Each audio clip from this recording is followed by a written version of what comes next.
21h30, Madame, Monsieur, bonsoir. Bienvenue dans le journal.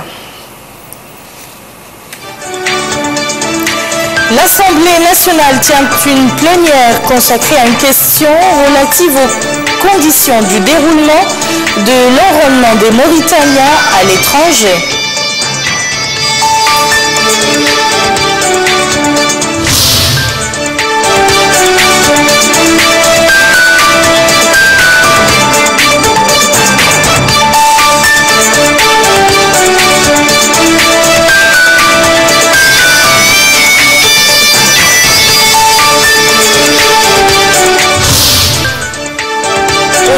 Plusieurs personnes trouvent la mort dans 2 attentats à la voiture piégée qui a visé un camp militaire à Agadez. Avant le développement de ces titres, nous ouvrons ce journal par le courrier du président de la République. Mohamed El Abdelaziz a félicité aujourd'hui dans un message Sa Majesté Abdallah II ibn al-Hussein, roi de Jordanie, à l'occasion de la fête nationale de son pays. Il lui a réitéré sa volonté de continuer d'œuvrer pour le renforcement des relations de fraternité et de coopération existant entre nos 2 pays frères.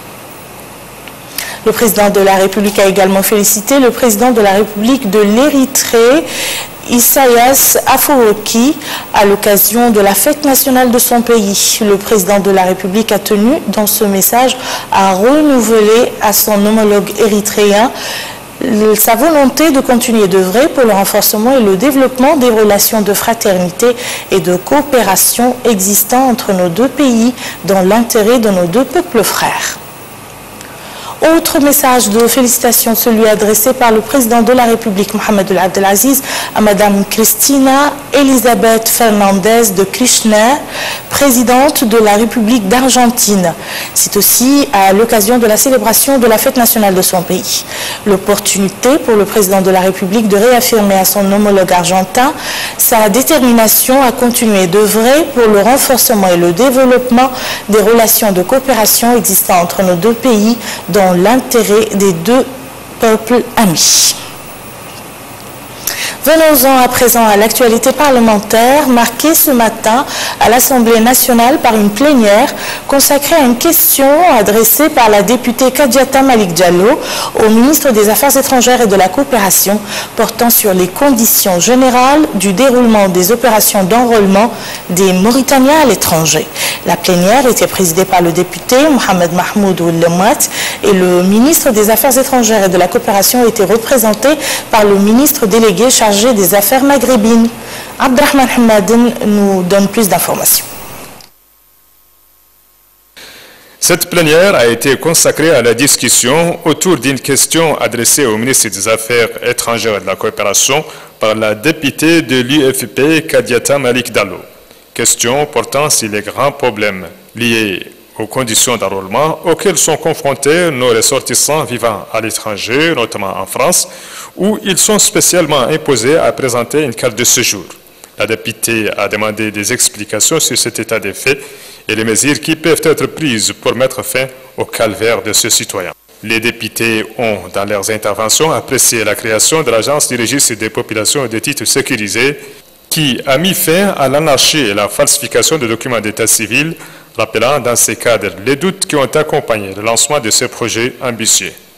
Ils ont en outre appelé à mettre à part ce projet, loin des craillements politiques, insistant toutefois sur le droit d'enrôlement pour chaque Mauritanien et la nécessité de lui fournir les pièces d'état civil tant à l'intérieur du pays qu'à l'extérieur. Autre intervention ont évoqué la lenteur constatée dans l'opération de l'enrôlement, demandant l'annulation de la décision imposant les citoyens en France à présenter la carte de séjour pour s'enrôler. Dans sa réponse à cette question, le ministre délégué auprès du ministre des Affaires étrangères et de la coopération, chargé du Maghreb arabe, a indiqué que le gouvernement accorde une importance particulière à nos colonies à l'étranger, notamment en France, rappelant dans ce contexte l'audience que le président de la République, M. Mohamed El Abdelaziz, a accordée récemment aux représentants de cette colonie. S'agissant de l'exigence de présenter une carte de séjour, M. Hamid Hamouni a précisé que cela rentre dans le cadre d'une panoplie de mesures mises en œuvre pour maîtriser l'opération. Des mesures homologuées au niveau de tous les centres d'enrôlement ouverts à l'extérieur. Le ministre a, au terme de son intervention, parlé de l'importance de ce projet national qui permettra à notre pays de doter d'un registre national biométrique très fiable et infalsifiable. Un registre dont les procédures et les paramètres techniques doivent être loin des créaillements politiques, a ajouté le ministre.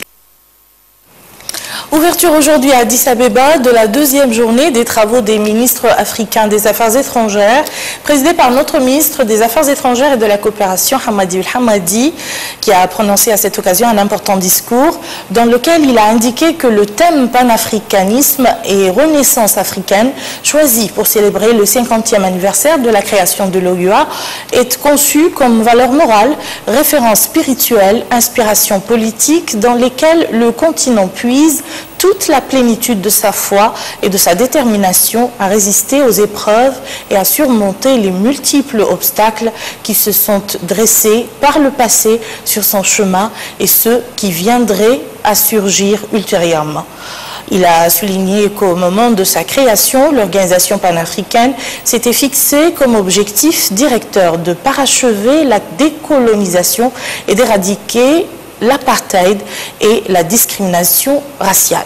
Ces objectifs stratégiques étant pour l'essentiel atteints, a-t-il dit, l'Union africaine, qui a pris le relais de l'OUA depuis 2002, doit aujourd'hui surmonter les nouveaux défis économiques et sociaux qui font encore obstacle au décollage économique et au progrès social de notre continent. Fin de citation.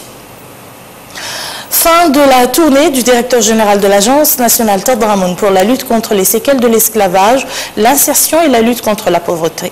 Maître Hamdi El-Mahjoub a clôturé ce périple par la wilaya du Tagan après avoir sillonné plusieurs localités du Houd al-Sharqi, parmi lesquelles Mourj et Ad el-Bagrou. Mohamed Lemil Bakar.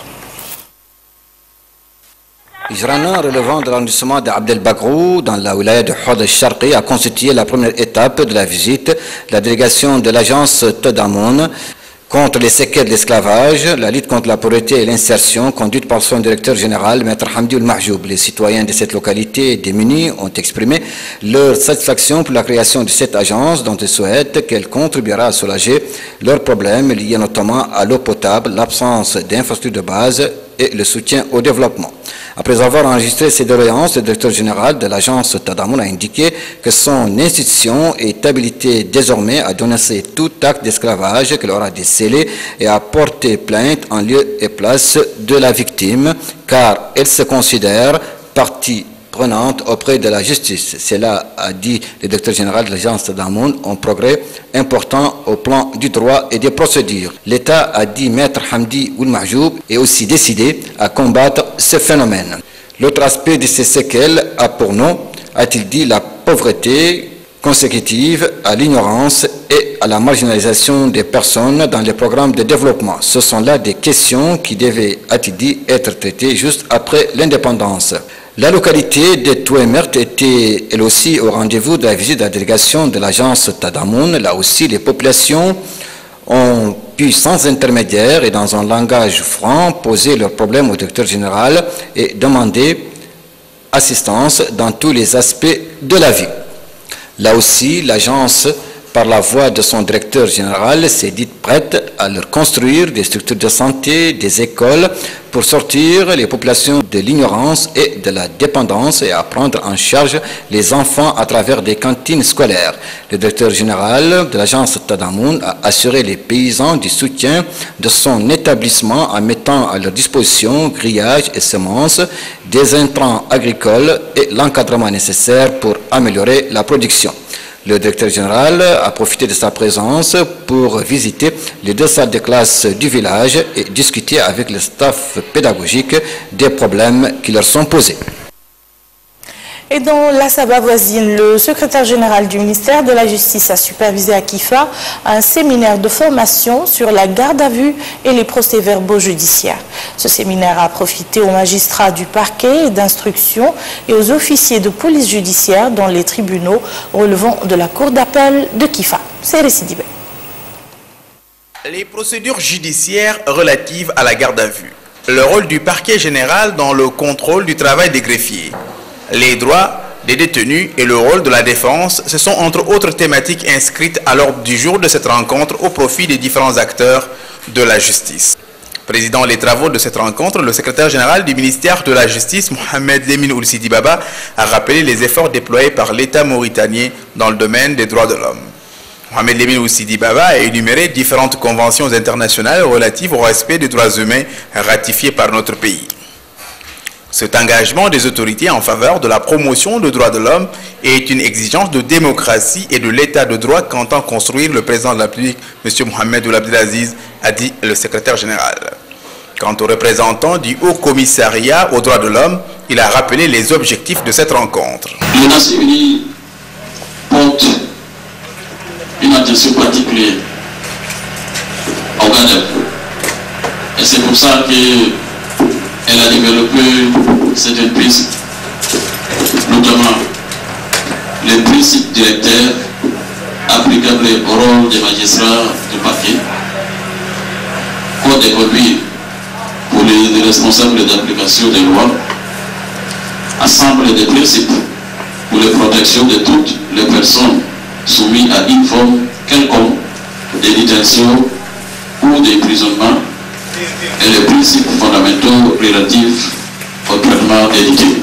L'objectif de cet atelier est de développer la culture du respect des droits de l'homme chez les officiers de police judiciaire à travers le respect des droits des personnes gardées à vue. La justice joue un rôle essentiel dans toute démocratie viable et fiable. C'est pourquoi les acteurs de la justice doivent se perfectionner de manière régulière afin d'accompagner les efforts des politiques pour l'atteinte des objectifs. Et nous revenons à Nouakchott qui a abrité aujourd'hui un atelier sur l'implémentation des recommandations issues de l'examen périodique universel de la Mauritanie. 60 participants issus de diverses institutions et administrations nationales intervenant dans le domaine des droits de l'homme ont pris part à cet atelier organisé par le Commissariat aux droits de l'homme, à l'action humanitaire et aux relations avec la société civile en collaboration avec le bureau du Haut Commissariat aux droits de l'homme en Mauritanie. Salam Majbour Salam. Est organisé par le Commissariat aux droits de l'homme, à l'action humanitaire et aux relations avec la société civile en collaboration avec le bureau du Haut Commissariat des Nations Unies aux droits de l'homme en Mauritanie. Objectif, évaluer le processus de mise en œuvre des recommandations du rapport sur la situation des droits de l'homme en Mauritanie qui date de 2010.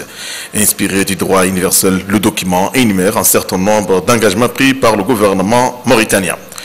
Les recommandations et propositions qui sortiront au terme des travaux de cet atelier traduiront en tout cas l'attention accordée par le président de la République, M. Mohamed Ould Abdelaziz, aux engagements internationaux en matière de droits de l'homme ainsi que son attachement à la concertation et au dialogue sur les questions relatives au respect de la dignité et de la liberté de l'homme. C'est ce qu'a déclaré à la cérémonie d'ouverture de la rencontre le commissaire adjoint aux droits de l'homme, à l'action humanitaire et aux relations avec la société civile, M. Cheikh Ould Bouazriye. Le représentant du Haut Commissaire des Nations Unies aux droits de l'homme en Mauritanie, Dr Eshkar Strauss, devait pour sa part mettre l'accent sur les principales recommandations du rapport acceptées par l'État mauritanien. Les recommandations soutenues par la Mauritanie constituent un engagement solennel de l'État mauritanien d'adopter des mesures et d'entreprendre des actions concrètes dans l'objectif d'une meilleure jouissance et d'expérience et exercice des droits de l'homme dans des domaines variés tels que les conditions de détention et la lutte contre la torture, l'interaction avec les mécanismes des droits de l'homme, les droits des femmes, la lutte contre l'esclavage, la situation des répatriés, la réconciliation nationale, l'harmonisation de la législation nationale avec les conventions internationales, pour ne citer que cela. 60 participants issus de diverses institutions et administrations nationales intervenant dans le domaine des droits de l'homme ont pris part à cette rencontre. Au chapitre des activités des partis politiques, le parti LUIM démocratique et social a célébré hier le 3e anniversaire de sa formation. L'événement s'est déroulé sous la présidence de Bouidjel El-Houmeid, président du parti, en présence des dirigeants des instances du parti, ainsi que de certains présidents de partis politiques et de la société civile et d'un grand nombre de militants de l'UIM. Bouidjaloul Houmeid a à cette occasion passé en revue les premières étapes du parti, marquées durant les 3 premières années par la mise en place des structures du parti à travers les opérations d'implantation et d'adhésion, l'acquisition de sièges au niveau des chefs-lieux des wilayas et des 9 Muqata'a de Nouakchott. Le président du parti, LUIAM, a affirmé que ces efforts ont été soldés par l'élargissement du parti et de sa base. Il a indiqué que le parti, en célébrant ce 3e anniversaire sous le thème « La jeunesse et le défi de l'heure », donne la preuve de l'importance du rôle de la jeunesse dans la réalisation de l'avenir du pays et de son développement. Cela avant d'expliquer la vision du parti par rapport à la question de la promotion de la jeunesse mauritanienne et de la nécessité de sa participation active dans l'œuvre de construction nationale. Et dans le discours qu'il a prononcé à cette occasion, le président du parti LUIAM a annoncé leur participation pour les échéances électorales prochaines et exhorté les partis politiques, majorité et opposition à entamer un dialogue politique. Voici un extrait de ce discours traduit par Céris Dibé.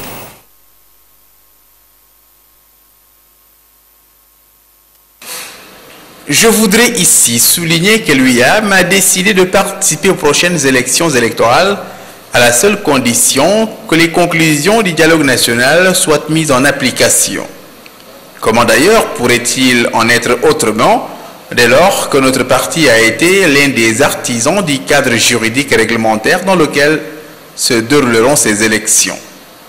Si notre participation aux futures élections n'était pas envisagée a priori, nous n'aurions pas pris part au dialogue national jusqu'au bout. Ne pas participer serait donc non seulement trahir la parole donnée, mais également l'écrit donné, car si la parole est libre, la plume est serve. Cependant, pour qu'il y ait des élections crédibles, il est important que toute la classe politique y participe. C'est pourquoi nous sommes favorables à un dialogue politique entre l'opposition, toutes tendances confondues, et la majorité, afin d'amener toutes les parties à s'entendre sur la possibilité d'organiser des élections législatives et municipales consensuelles, entourées de toutes les garanties de transparence, d'équité et de légalité. C'est pourquoi nous avons apporté notre appui à l'initiative présentée à cet effet par le président Messoud Ould-Blouher. Ceci dit, mesdames et messieurs, l'UIAM fait la différence entre un dialogue politique et un dialogue national.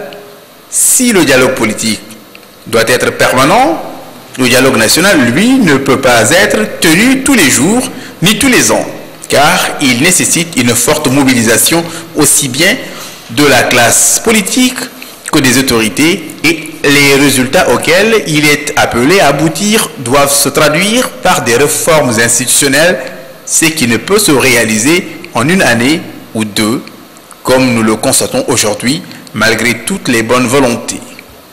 De notre point de vue, une fois que les prochaines élections législatives, municipales et présidentielles auront été organisées, les Mauritaniens pourront se retrouver de nouveau pour apporter de nouvelles améliorations à notre système démocratique et corriger les insuffisances existantes, car, vous le savez, la démocratie est l'œuvre des hommes, et comme toute œuvre humaine, est perfectible à l'infini. Autrement, si l'on devait à nouveau s'engager dans un dialogue national, les élections seraient reportées pour une période indéterminée, ce qui n'est pas dans l'intérêt de notre démocratie, étant donné qu'une démocratie sans élection n'en est pas une. Le parti Harak de la jeunesse pour la nation vient d'enregistrer une nouvelle adhésion.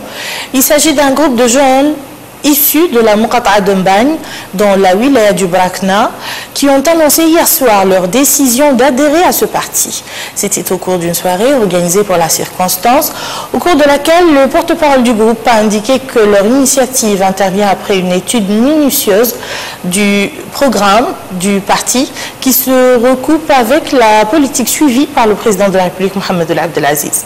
Les cadres du parti Harak qui ont pris à leur tour la parole ont loué le climat démocratique qui prévaut dans notre pays en cette période à la faveur des programmes de réforme exécutés sur une grande échelle par le gouvernement et qui englobent tous les aspects de la vie. La présidente du parti, Mme Lalem Tchri, va souhaiter la bienvenue aux nouveaux adhérents qui vont, selon elle, insuffler un sang neuf au parti. De la politique, nous passons à l'environnement avec cet important coup de filet réalisé par la brigade de la délégation régionale de l'environnement et du développement durable. Cette brigade a arrêté hier un groupe de personnes qui produisent du sel extrait des eaux stagnantes insalubres de la Muqata'a d'El Mina. La brigade a saisi sur ces personnes 10 tonnes de ces produits. Melika Narli.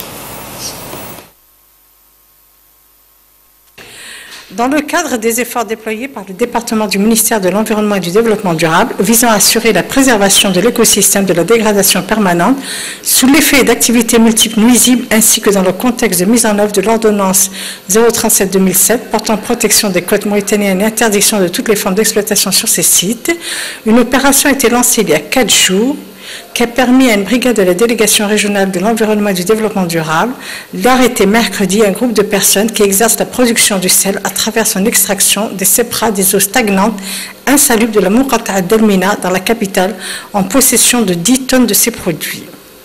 Le colonel Ibn Oul Ahmed, ingénieur forestier, délégué régional de l'environnement et du développement durable, a indiqué que l'opération d'extraction des sels des eaux stagnantes dans les sépras constitue un danger pour l'environnement et pour la santé des personnes, surtout que ces sels sont utilisés par les boulangeries, les tanneries et la conservation au frais du poisson. Par ailleurs, ces sels sont extraits de sols représentant une barrière naturelle contre les eaux océaniques de l'Atlantique, ainsi que sur des sites insalubres constituant un dépôt pour les cadavres, les produits plastiques, les eaux usées et les déchets des garages, formant des mares, contribuant à élever le niveau des eaux du sol et par conséquent hissant le niveau des eaux de l'océan dans le centre-ville, ce qui pourrait exposer dans le futur à des risques d'inondation. Il a indiqué également que les membres du groupe arrêtés en possession de la quantité saisie, précitée, seront présentés à la justice conformément à l'ordonnance en vigueur dans ce domaine, rappelant l'arrestation antérieure d'un autre groupe composé de 5 personnes en possession de 5 tonnes de sel, également présenté à la justice, précisant que l'opération se poursuivra jusqu'à la cessation de toutes les formes d'extraction des zones visitées par l'ordonnance précitée. Le prix du sac de sel extrait aussi entre 200 à 250 ouguiyas et il varie selon les saisons. Environ 1000 personnes travaillent dans cette filière dans des zones diverses dans les kilomètres 17, 28 et 65 sur la route Nouakchott-Rosso.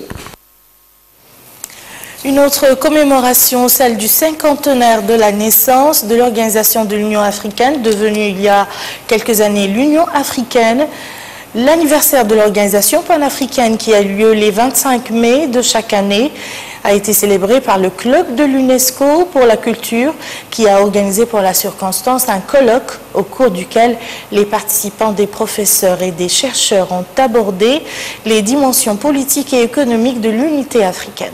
Le conseiller chargé de la culture au ministère de la Culture, de la Jeunesse et des Sports, Mohamed Hawana, a indiqué à cette occasion que les hautes autorités du pays ont adopté la stratégie de la jeunesse africaine, soulignant que son département est en train d'appliquer les clauses de cette stratégie.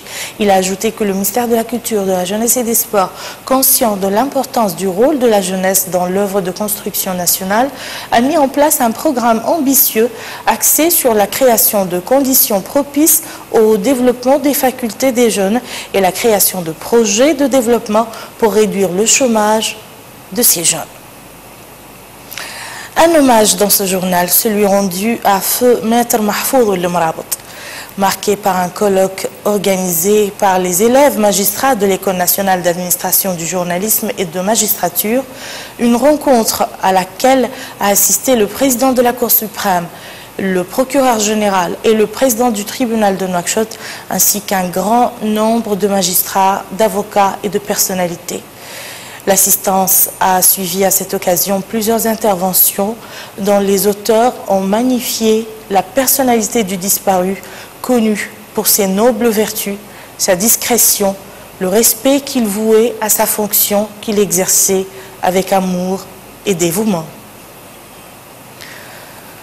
La profession pédagogique, les bases d'action et les défis du processus, c'est le thème d'un colloque organisé par l'association culturelle des étudiants de l'école normale supérieure ENES. Ce colloque, selon les organisateurs, vise à permettre l'émergence des idées nouvelles à travers l'enrichissement du débat sur certaines thématiques touchant de près l'opération pédagogique, comme la mise en exergue du rôle de l'enseignant comme éducateur et facteur dynamique dans l'action pédagogique, ainsi qu'à s'assurer du niveau de mise en œuvre des nouvelles approches pédagogiques à la lumière des leçons tirées de la période de stage.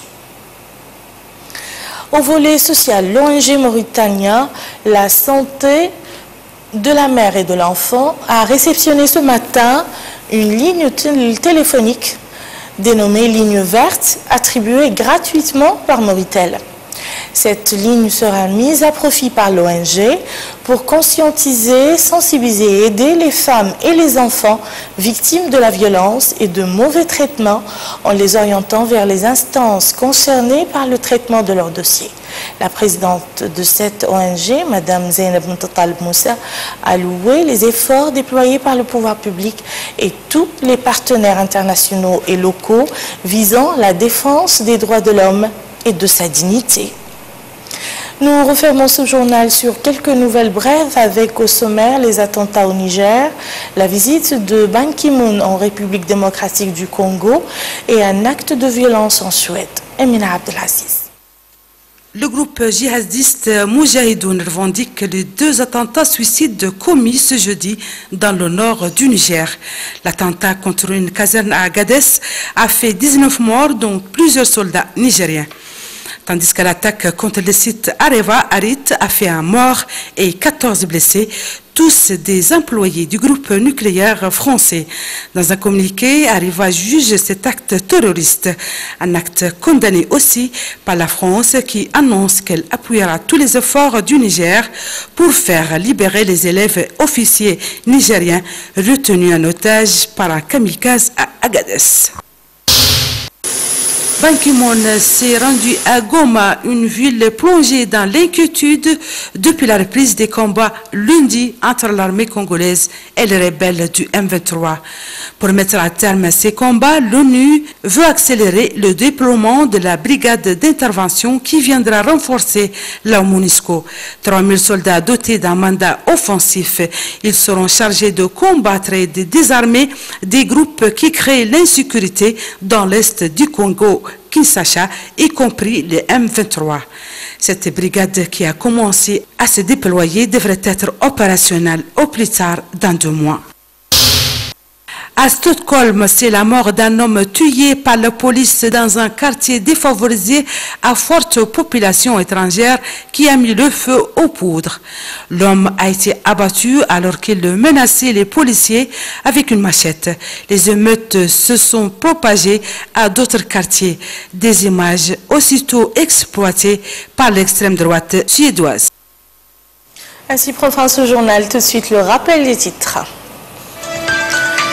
L'Assemblée nationale tient une plénière consacrée à une question relative aux conditions du déroulement de l'enrôlement des Mauritaniens à l'étranger.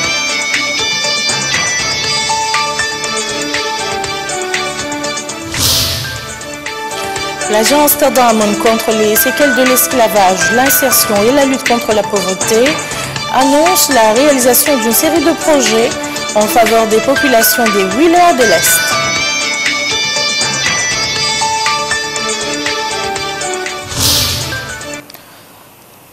Au Niger, plusieurs personnes trouvent la mort dans 2 attentats à la voiture piégée qui a visé un camp militaire à Agadez. Merci, madame, monsieur, de nous avoir suivis. Passez un excellent week-end.